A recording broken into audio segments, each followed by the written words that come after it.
दीवाना मेरा या happy birthday to you, happy birthday to you, happy birthday dear Ashatai. वाढदिवसाच्या खूप खूप शुभेच्छा. आशाताई, इंग्लिशमध्ये असं बऱ्याच लोकांना विचारलं तुम्ही किती वयाचा आहात, तर आपण असं सांगतो की आम्ही अमकं तमकं इयर्स ओल्ड आहोत. पण तुमच्याबद्दल बोलायचं झालं तर तुम्ही 79 इयर्स यंग असं मी म्हणेन. हे कसं काय जमतं तुम्हाला इतकं फ्रेश, छान, प्रेझेंटेबल आणि नेहमी उत्साही राहणं कसं जमतं? उत्साही राहणं मला वाटतं जन्मतच असतं. उत्साह, काम करणं, स्वतःला बिझी ठेवणं, झोपून न राहणं, हे काहीतरी अंगात मला वाटतं लहानपणापासून आहे.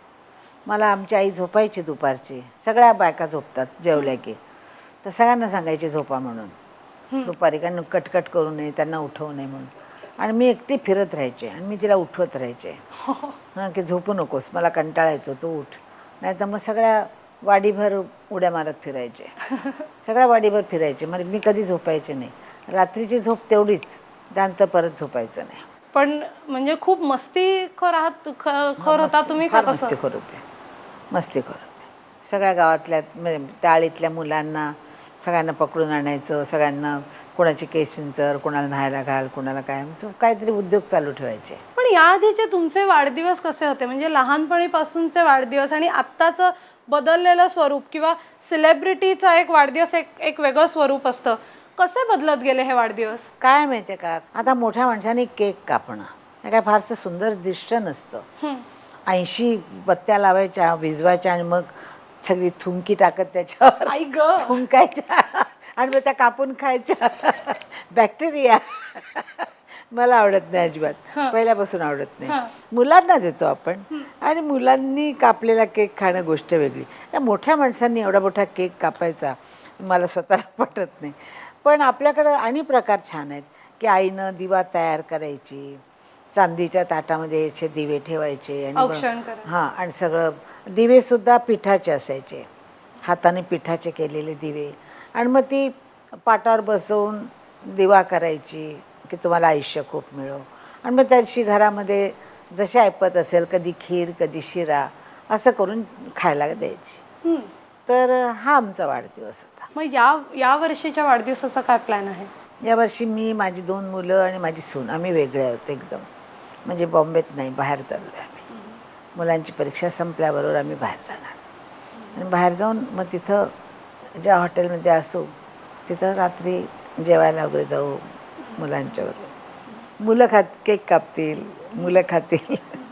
आणि आवडतं पदार्थ पण तुम्ही खाणार, कारण का तुम्ही खूप छान खवय्या आहात. आणि गोव्याला गेल्यानंतर फक्त मासे खायचे. हां, गोव्याला माशांना म्हणतात निस्तं.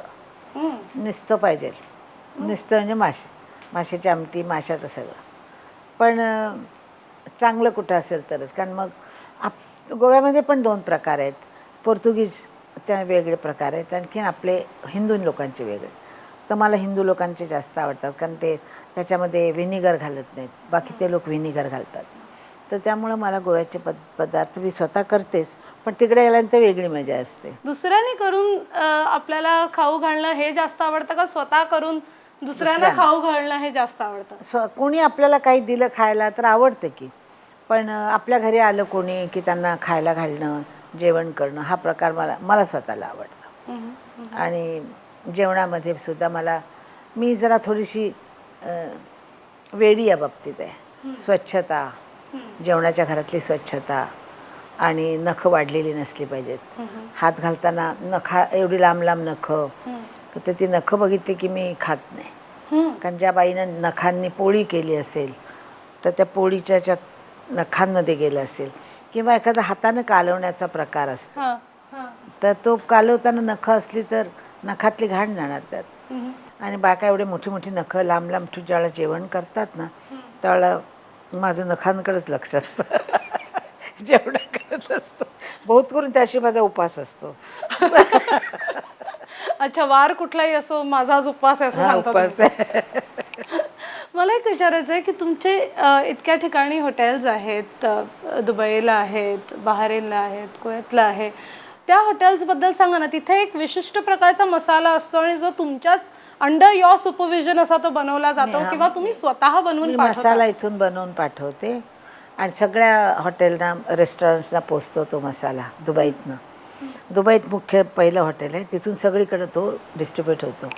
आणि तो मसाल्यात असं काहीतरी आहे की काही तुम्ही वस्तू केली तो मसाला टाकला की त्याचं वास चव सगळे बदलते आणि त्यामुळे त्याला खूप ते लोक लागतो. यावेळेला मी 40 किलो मसाला पाठवला आहे. पण हा तुम्ही स्वतः बनवला? हां, स्वतः बनवते म्हणजे कुटत नाही मी, कुटून घेते, डंकणी असतात त्याच्यावर, पण मी स्वतः उभी राहून भाजून वगैरे देते. पण तुमच्या स्केड्यूलमध्ये तुम्ही जेवण बनवण्यासाठी किंवा या सगळ्या गोष्टींचा एक आस्वाद घेणं म्हणतात ते करण्यासाठी तुम्ही वेळ काय कसा तुम्हाला काढता? सांगते, लहानपणी आमच्या आई स्वयंपाक स्वतः इतका नाही करायची. फक्त बाबा असताना बाबांसाठी नॉनव्हेज करायची. माझी आई व्हेजिटेरियन होती आणि अतिशय कडक व्हेजिटेरियन होती. म्हणजे अंड पाव तर सोड, पाव नाही, चॉकलेट पण नाही खायची. पण त्या नॉनव्हेज बनवायच्या वडिलांसाठी बनवायची, स्वतः व्हेजिटेरियन. आम्ही हात जर तिच्या ताटात घातला तर हातावर फटका मारायची. उष्ट पण नाही खायची आमचं, म्हणजे मुलं असू नये. अतिशय कडक होती. आई काय करायची, जेवण स्वतः बनवायची नाही. नंतर वडील गेल्यानंतर आम्ही म्हणायचे की माई बनव ना, तर सांगायची मी विसरले, तुझ्या बाप्पाबरोबर माझ्या डोक्यातून निघून गेला. मग आमच्यावर आलं, म्हणजे मी आणि मीनाताई माझी मोठी बहीण. तर आमच्या वडिलांचं जे श्राद्ध असायचं त्या दिवशी तुम्हाला सांगते, खोटं वाटेल कोणाला, की जेवढ्या भाज्या असतात तेवढ्या सगळ्या भाज्या करायच्या, म्हणजे 11 भाज्या, 7 चटण्या आणि कोशिंबिरी. हे सगळं आम्ही रात्री 12ला सुरू करून सकाळी 10 वाजेपर्यंत आम्ही दोघीजणी बहिणी संपवायचं. 10 वर्ष वय. तो दोघी जणी मिळून करायचं. ती सवय तेव्हापासून पडली स्वयंपाकाची. आणि आम्ही घरामध्ये मी आणि मीनाताई दोघी स्वयंपाक चांगल्या करतो आणि कोणाला येत नाही. पण मीनाताईचं काय की घरापुरती तेवढं ती बघते. मला काय झालं की पार्ट्यांमुळे वगैरे खूप करायची सवय लागली आणि शिकायची सवय लागली. प्रत्येकाकडे जाऊन विचारायचं, शिकायचं, विचारायचं, शिकायचं. असं शिकून शिकून मी लखनौचा पदार्थ काय, पंजाबचा काय, राजस्थानचं लाल मांस म्हणजे काय, मग मी राजस्थानला जाऊन त्यांची मिरची घेऊन आले, मग मी करून बघितलं. म्हणजे असे वेगळे वेगळे प्रकार करण्याची एक आवड निर्माण झाली. आणि मुलं लहान होती त्यामुळे त्यांना चांगलं खायला घालायचं ह्याच्यात राहिले. नाही तर मग मुलं हॉटेलला जाणार, दुसऱ्यांच्या घरी जाऊन जेवून येणार, आंटी खाना अच्छा बनाते सांगणार. तर म्हटलं नाही, आई चांगलं बनवते पाहिजे. आणि व्हॅनिसला गेल्यानंतर ती म्हणाली, तुला मी भात देते चांगला खायला. त्यांचा असतो ना पायाला.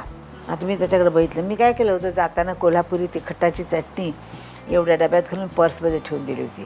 ती उघडली तर तिखट काढलं, खूप भातात तिखट काढलं. माझ्यावर एवढे चिडले सगळे, तू चव घालवली त्या जेवणाची, तू तिचा सत्यानाच केला. ग्वांथानामेरा, या या